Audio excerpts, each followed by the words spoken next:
Harout, thanks for being here, man. I appreciate it. Thanks for having me, George.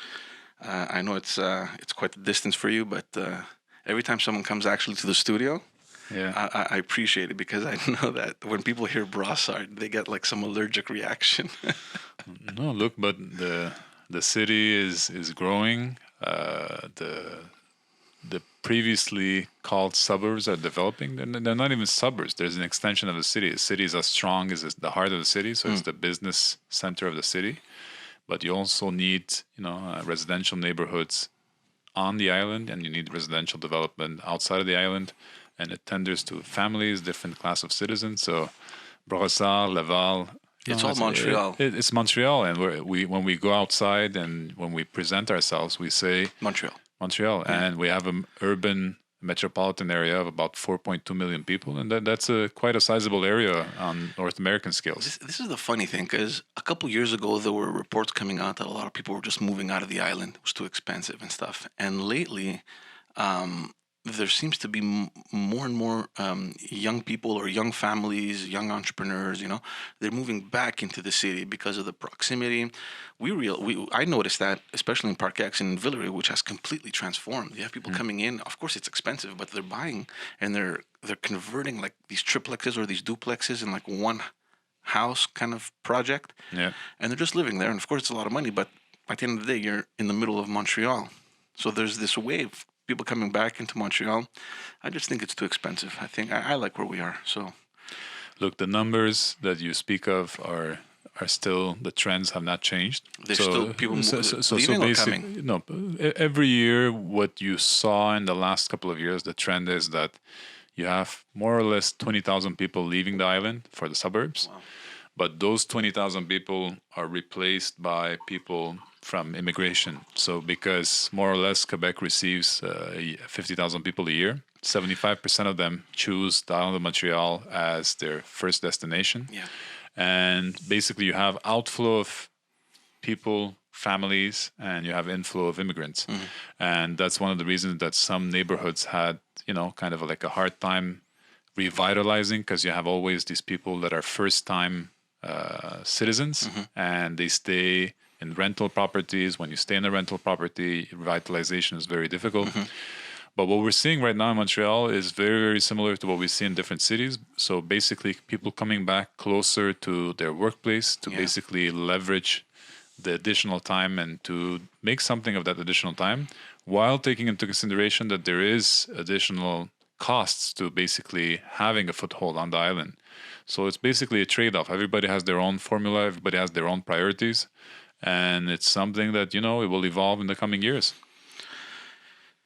Well, we're going to talk about the project that you're involved with now, which is certainly gonna facilitate everything, I think. Yeah. Which is the REM. I think it's probably the most anticipated project in Quebec.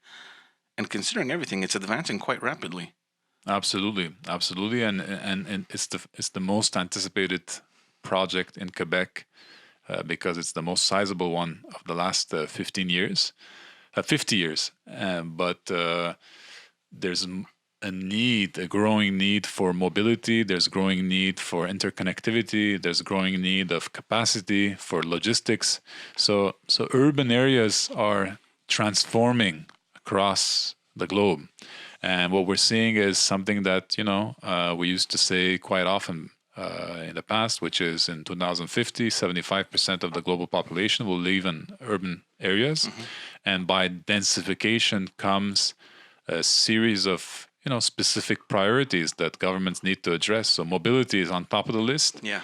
Then you have particular strategies and policies for social development. You have particular strategies for housing. Housing is key. I was in New Zealand 2 weeks ago, and New Zealand is going through a boom. Immigration is booming. The urban areas are booming, but they have a housing issue and they have a mobility issue too. So the issues that we face here in Quebec are not very specific to us, and always the main kind of problems when you tackle these issues are funding. How do you fund the solutions? And then how do you get the solutions, above ground, and then you start building and delivering? Because governments have very, very good experience at operating things. They're, most of them try to be very, very lean and they operate, they maintain, but when the time comes to build something from scratch, it takes a very, very specific kind of expertise and even a specific type of mental makeup, because a developer is very different from an operator. Yeah. You see that in business too. I was in business in the past, and there's very good operators in business. They can take an existing business and increase the margins and make everything lean, efficient. But to create a business from scratch takes a different type of person. The same thing with infrastructure development. Wow. We're going to get to that, because obviously it's the main reason that I brought you here, because it's obviously a very interesting project. Yeah. But before that, let's just talk about you a little bit, because you had a pretty interesting career path, which is how we met, actually, through politics. But you weren't born here. You immigrated here. Yeah. You were born in the Middle East. Yes, Lebanon. Lebanon. You came here how old? 9 going into 10. So it was a vivid memory for you, being an immigrant. Yes, definitely. And my first month as an immigrant was spent in Park X. Classic. Yeah. I believe, if I'm not mistaken, it was Outremont Street between Jarry and the other street, the cross street. Sorry? Danvers? No. Saint-Roch? Oh, Saint-Roch. Yeah. Is it possible? Anyway, it was on Outremont. Before Saint-Roch, it's Ball. So. Yeah. More Ball and Ball and Saint-Roch. Yeah. And I remember exactly even the first day. So I believe we arrived either on a Friday or a Saturday night. I think it was a Saturday night, because I remember the next day getting up and walking towards Jarry and actually going into a dépanneur to buy like a Mr. Freeze. I believe I was with my dad, and just for the fun, the heck of it, my dad even bought a lottery ticket because it was his birthday, or it was a day before his birthday. So I remember that kind of scene very vividly, having that walk and seeing all those nice small, single family homes on Outremont, and then seeing all the commercial kind of, businesses, family businesses on Jarry. Yeah. This when was this? 1990. Okay, it's not long ago. Almost 30 years soon, yeah. But it's funny because, to me, I think of my parents, and when we talk about immigration, in the back of my mind, it's the 60s, 70s, you know what I mean? Of course, 80s, 90s, I was doing other stuff, and I wasn't really, aware that these things were happening. And now, especially the last 11 years when I was working in politics, when you think of immigrants, there's that old generation of immigrants, and then you had that new wave. So for me, it's like the old-time immigrants, and then like the rookie immigrants, if you want, the new timers. Look, there's no new old in my head. We're all immigrants, because there's natives to which this land belongs. And I, for one, was very, very interested in learning the history of Quebec and its first inhabitants. And I also was very, very, in admiration of the explorers.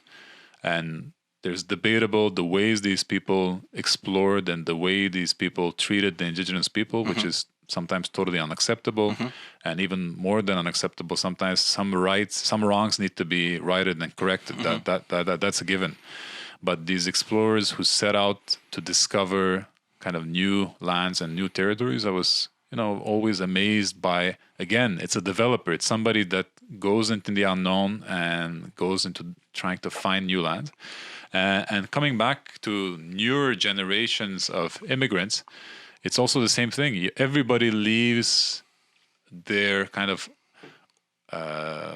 motherland, and in some cases an adopted motherland, because in the case of Armenians, I came from Lebanon, and our land is Armenia, and Lebanon hosted us after the Armenian genocide. And we left for a reason. There was a war. Some people are leaving now for economical reasons. Some people leave even for climate change reasons. And they come to Canada, and Canada and Quebec especially is a very, very hospitable land to newcomers. And it's a land of opportunity, but also, most importantly, equality. And that's what we found, and stability. That for the first day I set foot here, a 9-year-old, and the first thing that strikes you is running water, electricity. Peace, tranquility. Then you start school and you see that, there's different kinds of people from different backgrounds, that diversity. And they all live peacefully. they all leave peacefully. So there's guys even that you debate with about stuff that is happening back at the place that you left. It doesn't happen here. And the debate happens, and then you turn the chapter, while these same kind of people from different backgrounds or you just don't see that. And I understood that, especially in Park Extension, where you have, think of, first of all, it's such a small area, so compact, and you have Pakistanis living next to Indians, Bangladeshis living next to Pakistanis, Sri Lankans or Tamils living next to Indians, and these people back home, they're killing each other. Yeah. And yet here, it's not even a discussion. They don't talk about these things. They coexist. They live peacefully amongst each other, and that's honestly one of the characteristics that makes Park Extension very, very unique. Unique, and something that that should not be taken also for granted, because the roots of conflict are unknown. There's many studies of how a disagreement then turns to a conflict, then a conflict turns into open kind of conflict, and it turns even to physical, collision of forces and loss of life and human tragedy. Yeah. It's quite fascinating how that kind of slippery slope operates. And to me, having been in my childhood in a region where we saw our fair share of conflicts, and there's still conflicts going on. Tranquility and peace is not something that I take for granted. So as an elected official also, I put an extra effort to preserve at all times this notion of a society where there's open disagreements and even sometimes different opinions, but respectfully. And it stays at that. Yeah. And God knows we had those situations when I was elected in Cartierville in the north of the city. Disagreements between citizens, disagreements between people who have different beliefs, different opinions. So that's something that and I sensed amongst the elected officials that my view in regards to that status quo was very different from theirs. For them, the status quo was a pillar of the society they lived in, and they took that pillar as a given. For me, it's a pillar, but it's not a given. It's a pillar that was achieved by kind of a sum of decision, a sum of contexts, but it's not something that is permanent in my head. So it has to be preserved at all costs and nurtured. Yeah, I agree. How did you get involved in politics? When did you get elected for the first time? It was in early 2000? 2009. 2009. Yeah, and it's quite ironic because about today or tomorrow is exactly 10 years when I became a candidate. So just to go back 10 years, and 10 years, man, the time flew by. So 10 years ago, here I am, a 28-year-old professional, and I'm an engineer by trade. I studied engineering. I was fascinated by technology, fascinated by entrepreneurship. So I was an engineer, and having worked a couple of years in the private sector, then worked also as an entrepreneur. And I was starting to gain a lot of interest and curiosity about politics in general. And my curiosity was always geared at foreign policy. I was fascinated by, what was going on in trade discussions and discussions, U.S. politics, global politics, and not much interested in local politics for some reason. And again, that was the given. That was those were the facts back in 2009. And then, just a sequence of circumstances, and I found myself all of a sudden being kind of made aware that there was municipal elections in 2009 later on at the end of the year. This was like some early summer, and I bumped into the right people, had the right conversations, and I was kind of sucked into this world of unknowns, and this world that has its own kind of code, that has its own kind of energy. And all of a sudden, here I am kind of giving up everything that I've worked very hard to achieve at a young age. So giving up my engineering career, giving up even business interests, and becoming from one day to another a candidate a candidate who has no kind of in-depth knowledge of politics. I never studied political science. A candidate who has no kind of campaign infrastructure, no volunteers, no funding, and also a candidate that is, really kind of like those developers, with a blank page. I don't even know where to start. So I'm just a candidate in the north of the city. I know that I have about 34,000 citizens to reach. And in front of me, I have about August, September, October, so about 3 months and a half till the election kind of deadline. And I was okay with that idea, and I was excited about that idea. So it started about like that for me, and it was, it was a very, very difficult decision to make. But once I made the decision, it was a very kind of peaceful moment to be in front of an unknown and to start something from nothing. It's funny because I fell into politics almost the same way, because I actually studied politics, which for me, the interest in politics was there. But like yourself, I loved foreign politics, following the European Union, the US, very little with Canadian politics. Yeah. And I just got into politics because, my boss who had one happened to know me. Well, I mean, we knew each other, and he needed someone to kind of get involved and help him more with the Greek community and stuff. And that's how I came in. And I had same here. Very little. I mean, the knowledge of politics is there because you follow, but practically, like on a practical level, how does this work? Who do I call for that? How do we like that was zero. Yeah. And people maybe tend to underestimate that aspect of it, and tend to underestimate the mathematics of it. Oh my God. And that was fascinating to me. When you get basically kind of your first crash course at organization, and they say, it's such a huge process. Yeah. People don't understand. Yeah. They think you just put your name out there, you take a picture, they put the poster up, and then you just wait for the results. There's a lot of mathematics behind it. There's an enormous strategy that goes into campaigning. Yeah. And even after, like, you get elected, your first objective is to get reelected. Yes. That's how you're thinking. Yeah. So, okay, it's down the line, it's 4 years, and then you start working backwards. So what do we have to do until that next election? What do we have to do? What do we have to build? And then you start, like, there's a plan that immediately goes into place. And that's why I think politics just sucks you in.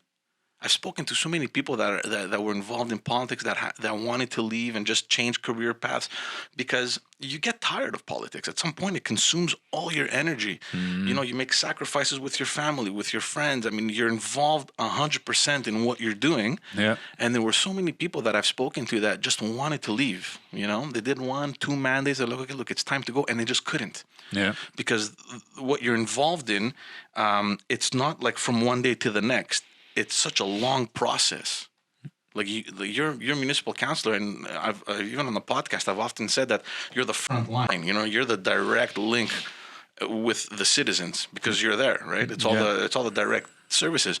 You want to bring a change, and it's not going to happen. You're not going to wake up the next day and say, okay, that park is built, or that road we changed it, or we put the bike. It takes time. It takes time to think of what you're going to do, how to strategize, and you can't just pack up and leave because there's so many things that you're working on, and that's what I think sucks you into this job. And at the end of the day, when you see the result, you're like, look what we did. It took 4, 5, 10 years, whatever, but there's a sense of accomplishment, I think, in politics that people, like you said, underestimate, and I think that's what keeps you going, and that's what sucks you in, regardless of all the bad things and the press and the stress and the hours that you put in.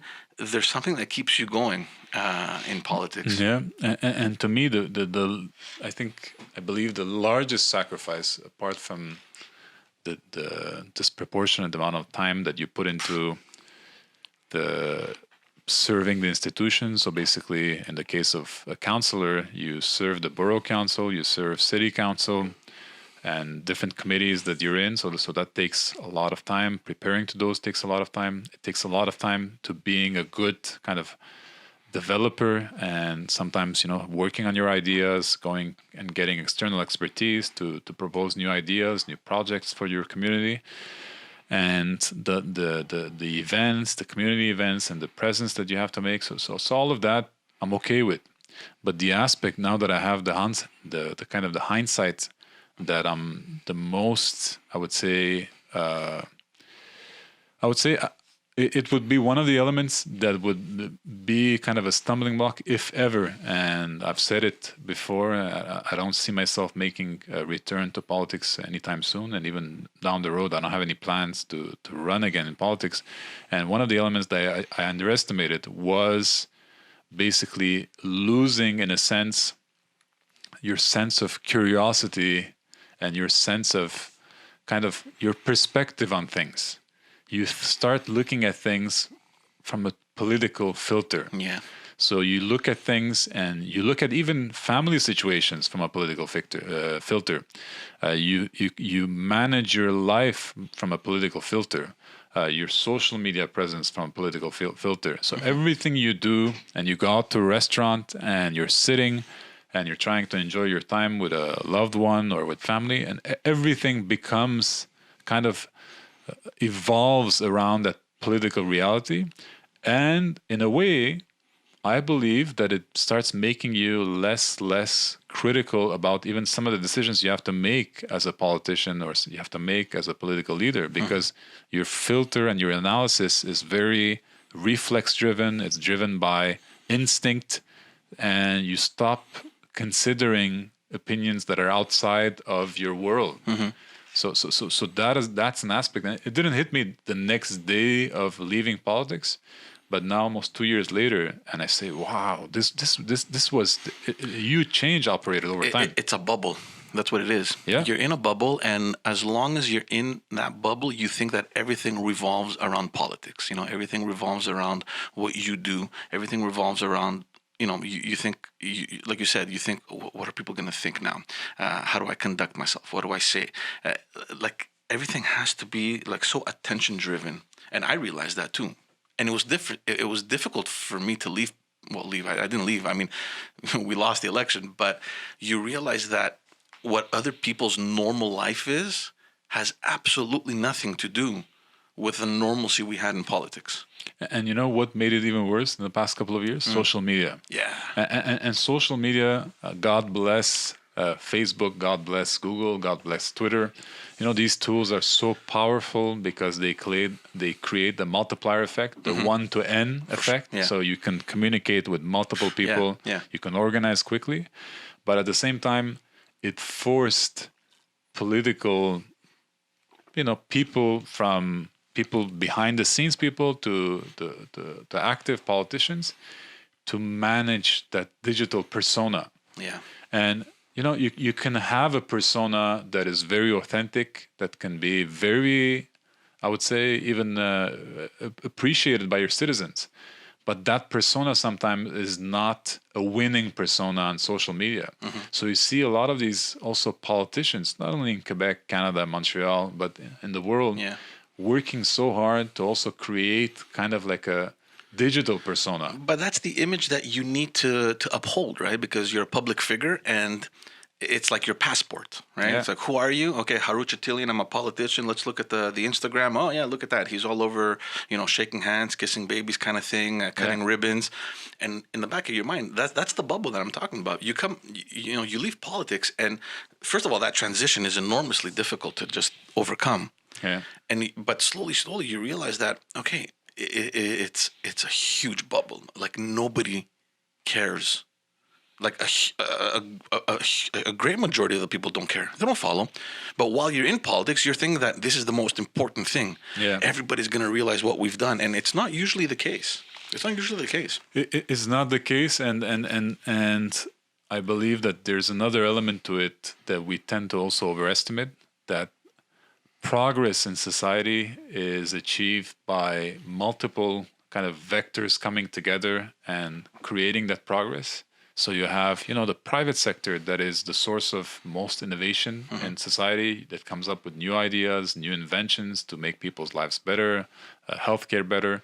So you have also pillars in society like the media that uphold sometimes, certain guiding principles of society. Sometimes they provoke certain debates.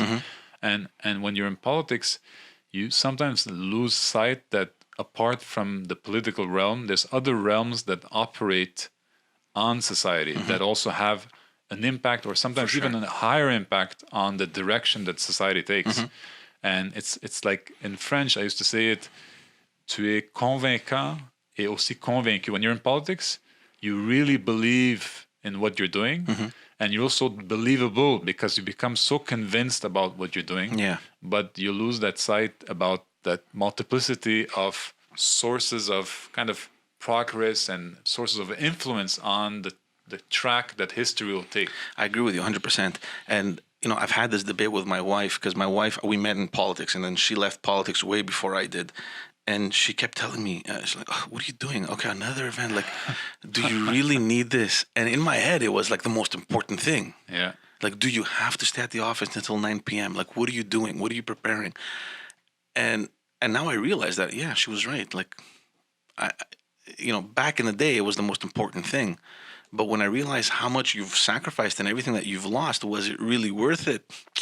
I don't know. Yeah. And honestly, people might be listening to this podcast, and they might be saying, people from the political world, they might be saying, look, these guys, they're saying this, they lost. I lost also. And they've turned the page, and it was part of their, I guess, healing process to kind of turn the page and take this distance. But at the same time, what we're discussing here right now is not only something that is specific to two guys who ran and lost in respective elections. You did last year, I did in 2017. It's something I believe, just talking to you right now, that is kind of resourceful and meaningful to people, and people should take note.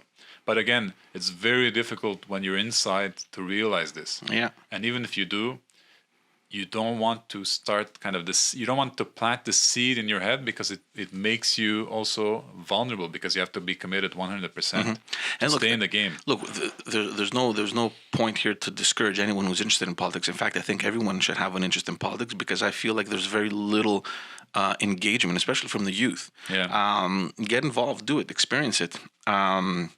But it's just funny that once you come out, you realize that it's just another world. It's just another bubble, Yeah, and that's why maybe sometimes some of the greatest political stories are comeback stories. Yeah. Because somebody who leaves and comes back with this renewed perspective. Yeah. And I don't say that because it might happen with you.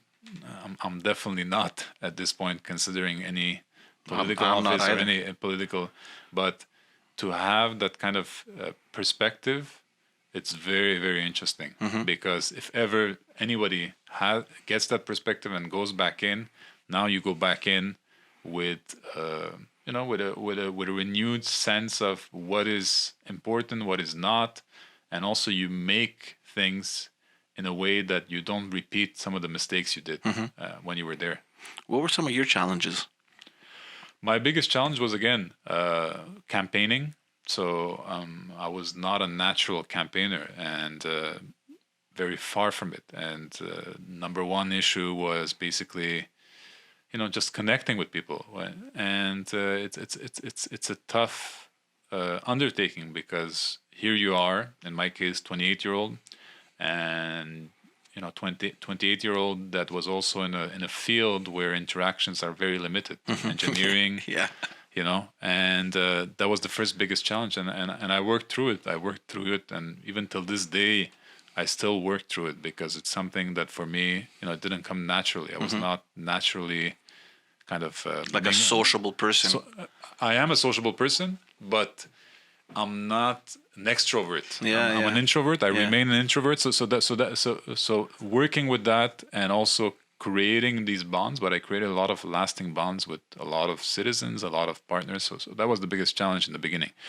I believe the second one is then, when you have that blank canvas. So what do you do now that you've gained the trust of the people? Yeah. What do you do with that trust? And to me, everything has to make sense. I'm not there to just sit on a seat and then call it a day and go home. So I found it very difficult in the beginning,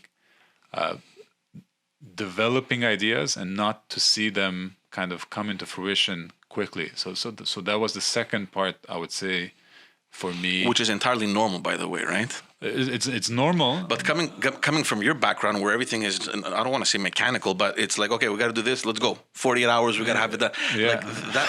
No, but that's how it is. Yeah. The private sector is just so like results oriented. Yeah. That it's like right away. Okay, let's get that. And things get done. And it took me a good, I would say, 18 to 24 months to figure out how things worked, and sometimes that how you're supposed to line your chess pieces up to get things done for you, and how also you buy time. And it's sad to say that sometimes some things this is going to take time. You don't necessarily communicate the exact time it's going to take, but you learn how also to manage expectations. So that's the second piece. The third, that was the most eye-opening one for me, and I feel weird talking about it because I haven't talked about it very often. And there's more politics inside politics than politics outside of politics. Yeah. So it's one thing to be a candidate and to put everything on the line to win a seat. It's one thing to become an elected official and then learn the ropes and develop the thing. But it's another thing navigating in that political environment. Exactly. Yeah. And it applies as much as it applies to the relationship with the opposition or oppositions, but also it implies within your own party. I've said it countless times, Harout. You do?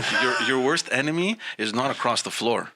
It's within your own family. It's within your own team. And you're probably not going to say it. I'm going to knock on the wood. I don't think I had many enemies. And, I don't know who was it that said, Churchill, make sure you don't leave anybody indifferent. So I had, and I still do now on a friendly manner, very, very important disagreements with political colleagues. But I'm the one that, once a debate happens and whatever decision is made, I'm okay to turn the page. And there's no, there's no hurt feelings. Yeah. And also the political function that I occupied almost 2 years after taking office allowed me to become that person. I have those qualities inside of me, but I became speaker of the city council after 2 years in council, and that kind of put me in a situation where I had to be very neutral, and also be kind of a very reliable ear that listens to all parties and all councillors. Yeah, and it was an eye-opening experience. But again, even that. Managing the relationships and managing the politics inside of politics. So that was the third challenge, and the fourth one, which is very recent to me, so fourth and fifth, and we would kind of complete it off, and we can even write a book 1, 2, 3, 4, 5 with this. So one is the candidate, second is the elected official, third politics inside of politics, fourth is to be an executive inside of politics. So, when you have the executive branch, so you have it at the city council, and you have it in government. So you have people that are designated to become pivots in specific fields. So that too is a beast of its own. Mm-hmm. We won't go into the detail, but it's. And the fifth is, how do you manage defeat in politics? Because nothing you do as a candidate, nothing you do as an elected official, nothing you do as an executive, nothing you do as a political operators prepares you for what defeat brings. Yeah. And defeat brings different things to different people. Some people take it very personal. But to me, I would say the most challenging part about political defeat is how you basically kind of close the books. Mm-hmm.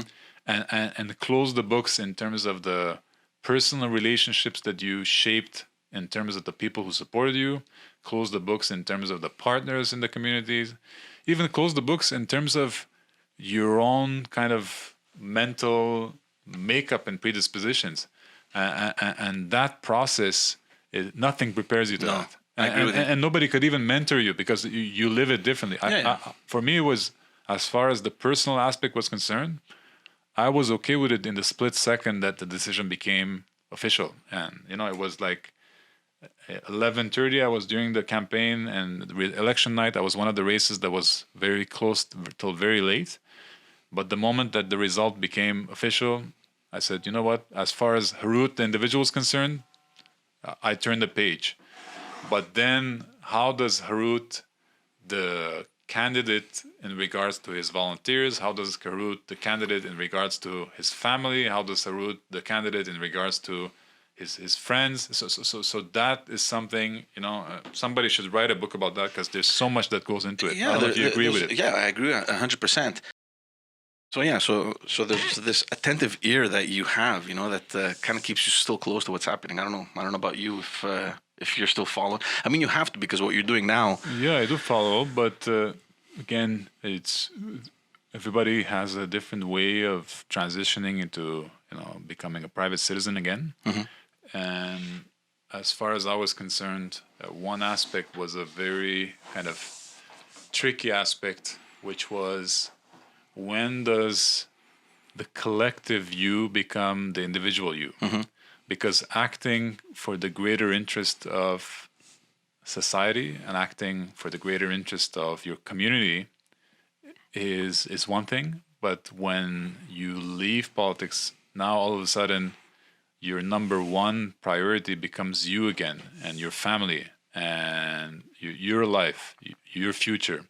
And doing that transition is a tricky one, because, like I said, when you're out of politics, the people who are around you, they go through kind of like and they mourn your absence. And to me, it was kind of very, sometimes even comedic. And I don't want to underestimate the emotion and the seriousness of everything. But some people, I told some of my friends, and I told my wife, when I discussed with some people, it's as if I had died in a way. Yeah.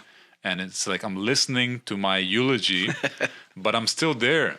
And there's a lot of, years in front of me, and there's a lot of interesting things that are going to happen in front of me. So that's one. And what helped also in my case to kind of turn the page definitely is I physically left Montreal and to take on a challenge overseas for many months. So that was kind of like a breaking point after that, where the page was definitely turned. And then when I came back in August of next year to take on this mandate at the Caisse, so things had gradually shifted. So the shift happened in many kind of phases. Yeah. So the Caisse de dépôt takes you in. For the people listening that don't know, the Caisse de dépôt has undertaken one of the biggest and most anticipated projects, I think, in Quebec, which involves the creation, the development of an electric high-speed rail. Yeah. Rail, and that's the division that you're responsible for. Yeah, so I'm inside a kind of a subsidiary of the Caisse de dépôt that is fully owned by the Caisse de dépôt, that has the mandate to develop infrastructure projects. And since end of August last year, I'm an executive director there with a very specific mandate. So the mandate, as far as I'm concerned, is you have three pillars to infrastructure development. So you have the financials, you have the engineering, but also you have all of the integration of the infrastructure and in its conception phase and its development, construction, and even operation phase with government institutions. So I kind of handle that pillar is my responsibility. So I have teams that help on that side, and also I partake with our engineering specialists and our financial specialists in kind of developing cross-sectional solutions to issues, or even developing cross-sectional propositions to new projects. So it's a very unique responsibility, very, very interesting, very high-paced, and very promising, because it's a blend of expertise that came together for this specific project. But once this project is done, it can be used for anything to address issues here in Quebec, or even overseas, or even the rest of Canada. It's interesting what you're saying, because unlike most projects here in Quebec, this one seems to have taken off really rapidly, and it's evolving rapidly as well. I remember when it was announced, I think it was in 2017, and they were saying that it'll be completed by 2020. I remember laughing. Yeah. I was like, 3 years, impossible. What are they talking about? It started a little bit later, I think. Yeah. But you're on schedule. I think it's you're going to be completed in 2021 or 22, Yes, something like that? 21, yeah, first part, yeah. And I mean, I live in the South Shore, so I see these things every time I cross over into Montreal. I see these things going up, and it's really moving quickly. And I'm happy about that. Honestly, for the first time, it's really going well. And it's moving quickly. And again, coming back to one of the concepts that I initially spoke about, which is, how do we protect the status quo? And in a different realm, in the infrastructure side, one of my jobs on a daily basis with my other colleagues is to protect this momentum, because a lot of things can slow down momentum, and a lot of things can basically bog down a project, and a 1 day delay becomes a 1 week delay, and a 1 week delay becomes a 1 month delay, and so on. So we don't take this kind of momentum for granted. And when we have issues, and issues of different kinds, we mobilize quickly, and we try to address it and find solutions to them very, very quickly too. And what makes this project and the makeup of the team that runs this project different is it's an agile work environment. And there's a lot of cliches people always talk about now: agile development, agile management. But it's really agile in the sense of you have all these experts from different backgrounds that came together, that were brought together by the Caisse for this project. And they sit together in a very open concept office. And on a daily basis, their number one priority is to get this thing done. So when there's issues, people come together. No need to, call somebody's secretary to say, is he free for a meeting next Monday at 9 a.m.? Let's go have breakfast. No, there's an issue. You get together, you have a discussion, and you kind of identify what are the root causes, and then bam, you try to find solutions to them. You think this will open the door to future projects in the way that we do things, or the way that things are done here in Quebec? It does certainly open a door for future opportunities. It's a model that needs to be also fine-tuned, and that's what we're doing, because it's a model that was never tested before. To have an institution that is mainly institution involved in nurturing and developing the savings of people and their retirement, and then becoming an infrastructure developer. So the jury is out. I think we have a responsibility first and foremost to deliver, to do it on time, on budget. And also we have responsibilities now to even study for future projects. But will the model be around in 50, 100 years? I certainly believe so, but time will tell.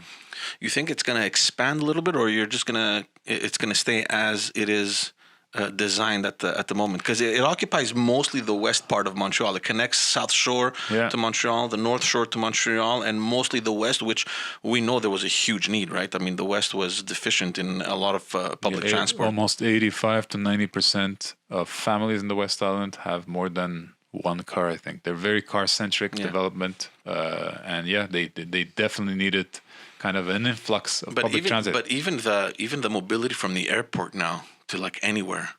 20 minutes to downtown. 20 hours a day, 7 days a week, 365. So that is a game changer. For sure. It puts Montreal on the map, because you travel to big cities, and every big city has that. Yeah. And not only that,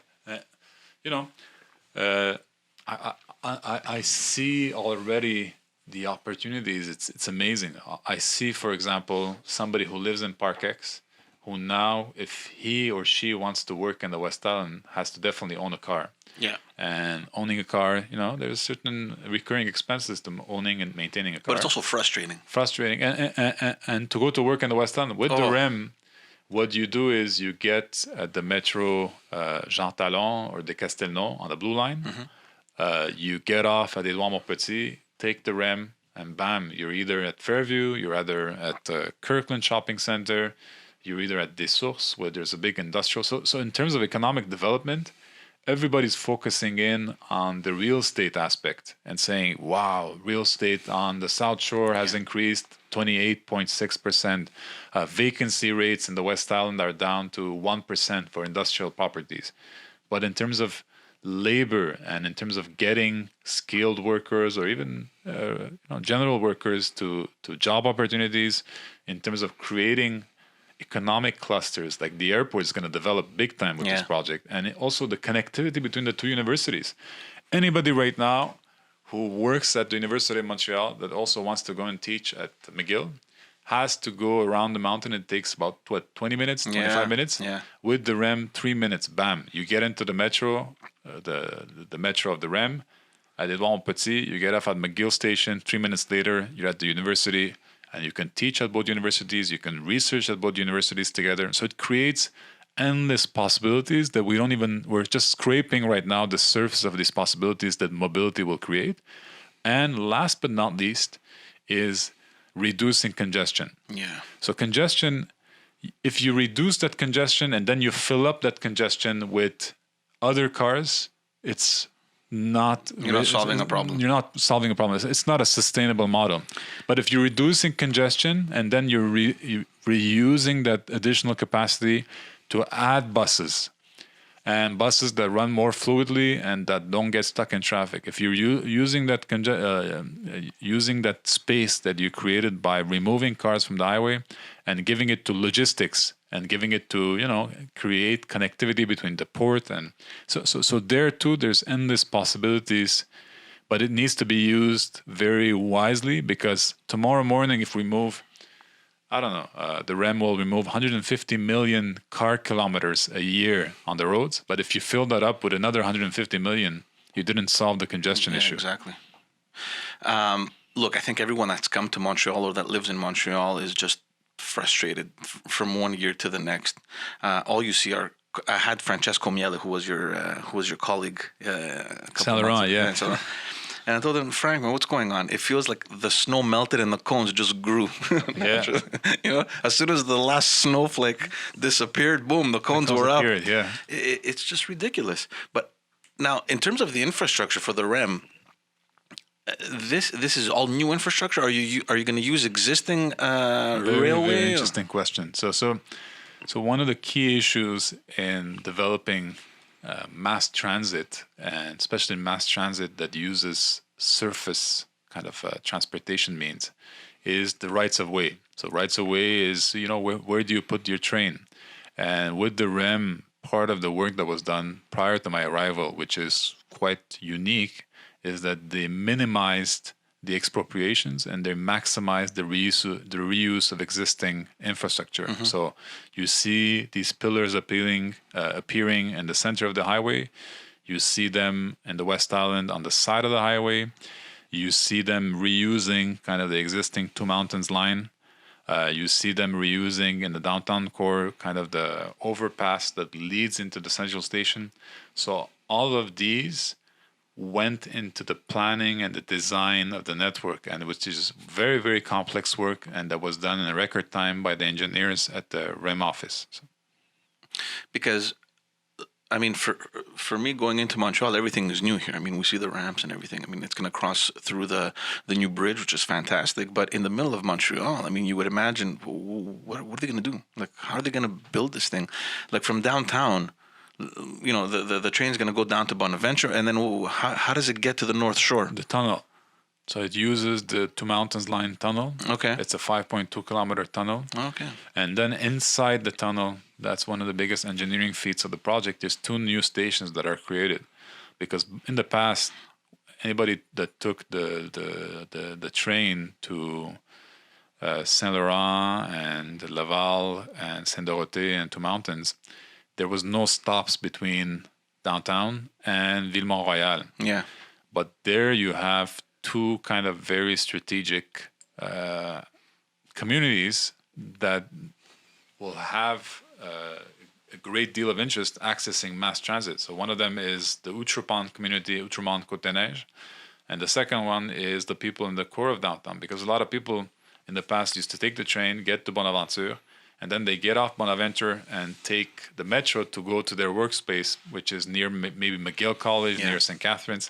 So by creating a station, REM station, in the heart of downtown, inside the tunnel, you're adding to the endless possibilities of interconnectivity. Mm-hmm. And it also, the fact that we're adding these 2 stations also is a very, very key driver for interconnecting with the Montreal Metro, because by adding these 2 stations at Edouard Petit, you're basically connecting with the Blue Line. So that's why I spoke about people living in Park X, working in the West Island, and even maybe people living in Park X and working on the South Shore at Distran. Oh, yeah. And now doing that with a very fixed amount of time that it takes them to transit between both points, and in a very affordable way. And the other interconnections with the Green Line. So anybody that takes the REM can get off at McGill Station, take the Green Line, and either go east or west. So all this interconnectivity is also a huge gain for the transit in Montreal. There was a lot of, I don't want to say chaos, but there was a lot of voices coming once everything was announced about the east end of Montreal and how it was left kind of, not abandoned, but I mean, there was so much focus put on the west of Montreal.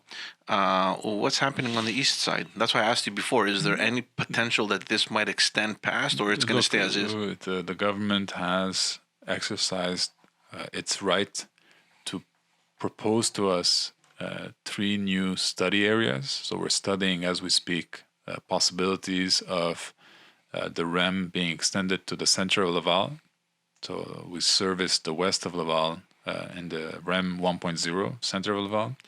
The government has asked us also to study the possibility that we extend the REM from Brossard to Saint-Jean-sur-Richelieu and Chambly. Interesting. And also the government has asked us to study a completely new transit system that will service the east, but a very specific part of the east, because the east you have now the blue line being extended all the way to Anjou, and you have the green line. Let's wait and see if it will happen. It will happen. It will happen. Keep the faith. Yeah, but you have the blue till Anjou coming up, and you have the green that goes all the way to Radisson and Honoré-Beaugrand, but it is very close to the southern kind of flank of the east end.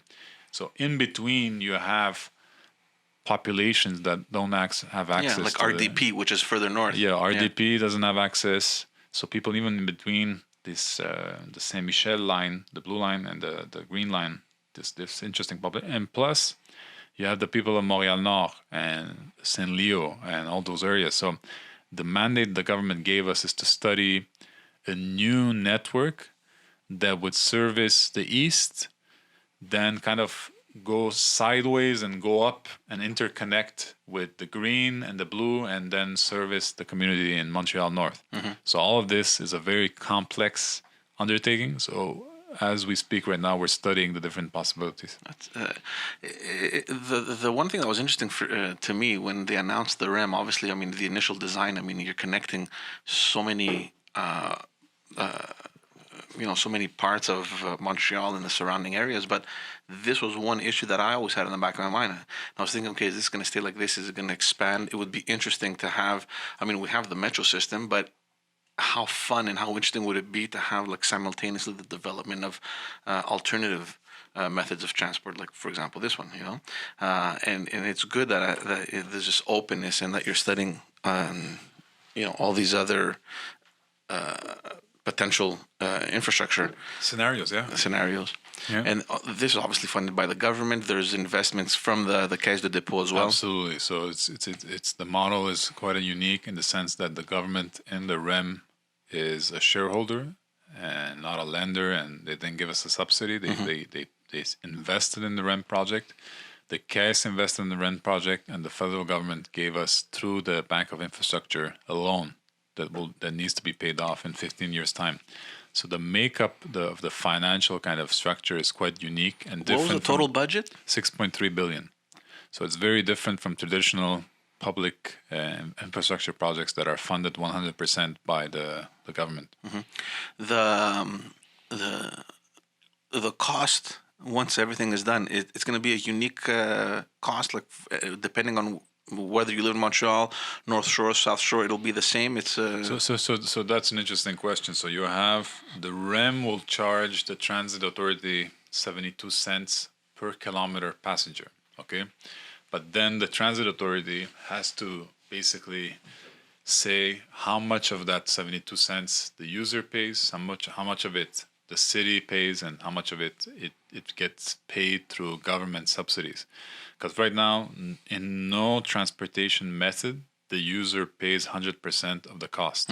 So if you take the bus today, the fee you're paying to take the bus is not... It's a fraction of what it actually costs. It's a fraction of what it actually costs. And this people have to understand this because we're quite privileged here in Montreal and that we have very affordable public transit. In other jurisdictions, it's much more expensive to take public transit. So in the case of the REM, the authorities will have to decide how they kind of manage the shares, but they have an interest that this thing works because for them too, it kind of relieves the existing networks, existing bus routes, because them too, they cannot sustain the growth. We saw recently the Metro of Montreal, again, 5% increase in the number of transit users. The bus systems in Brossard and Laval and Montreal are almost saturated. So this is going to be a key component of the whole thing too. And the authorities, as we speak, are working on it. Okay, it hasn't yet been determined. No. In terms of advancement, completion, and all that, like we said, everything is on schedule. Everything will be done by 2021.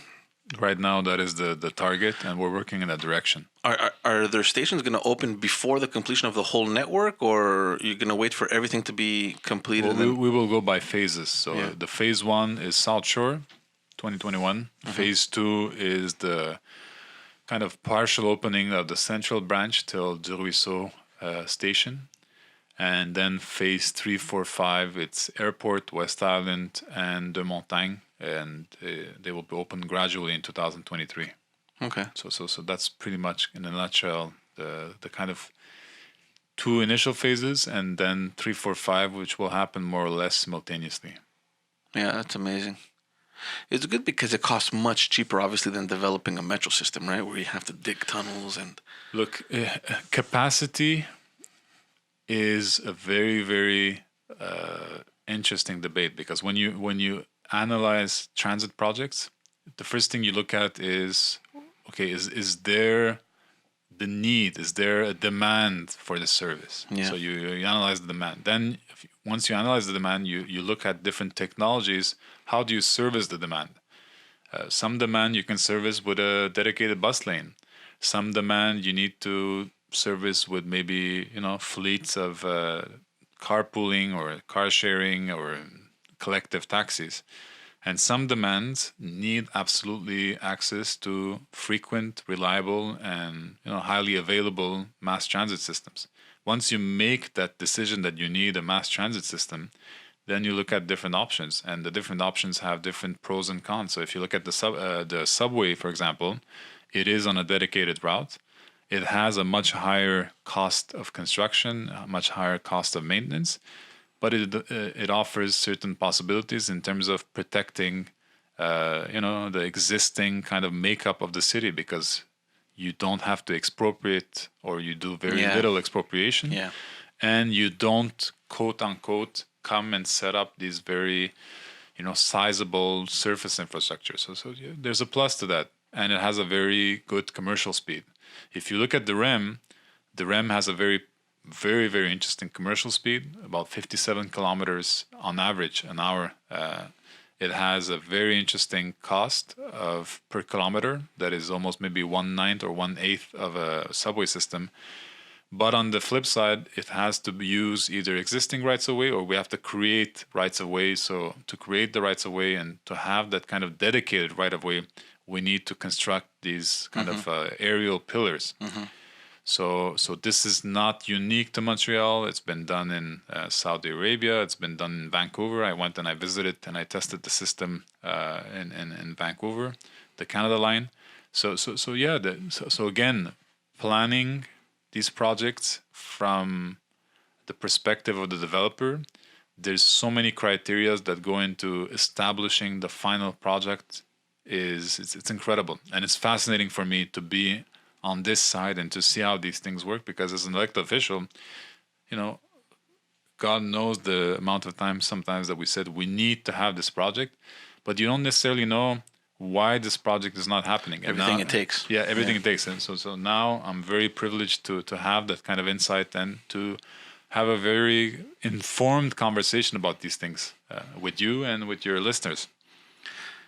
I was going to say something because we were mentioning Jim Bass before we went live, who is the mayor in the West Island, who seems to have some issues there with the REM, but that's more with the provincial government, that they're not allotting any parking spaces for him. And now that you mentioned, I'm on the other side, I was wondering how many arguments and how many exchanges you've had with former colleagues about your reality and theirs now. Look, we part of my kind of responsibility is also to keep these conversations, keep the dialogue with the municipal stakeholders, and I think part of the insight that I have as being an elected official myself. So I understand the language that they're speaking, and sometimes even I understand what they're confronted with, but it also is my responsibility to make them understand kind of the constraints and the prerogatives that we have to work with at this project. So to kind of, in a nutshell, and to kind of oversimplify a part of what I do is I'm a translator. I translate political speak to people who are very project and engineering and commercial driven, and I translate Their commercial language to the project and development speak to politicians. And somewhere along the line, I try to create consensus and I try to build, come up with solutions to real issues that need to be tackled at this phase of the project. It's definitely something that we're all looking forward to. I'm not going to take up more of your time. Thanks for coming, man. I appreciate it. Thank you for having me, George. Yeah, I'm happy that you're happy where you are, and the political life, whether it comes or not in the future, I'll definitely be there. And if you need anything, I'm there. I won't say yes because then people will see a hint that I'm actually considering. So people are going to go crazy on Twitter there. No. Thank you for having me. Harout's come back. And good luck with everything. Thanks a lot, man. I appreciate it. Merci.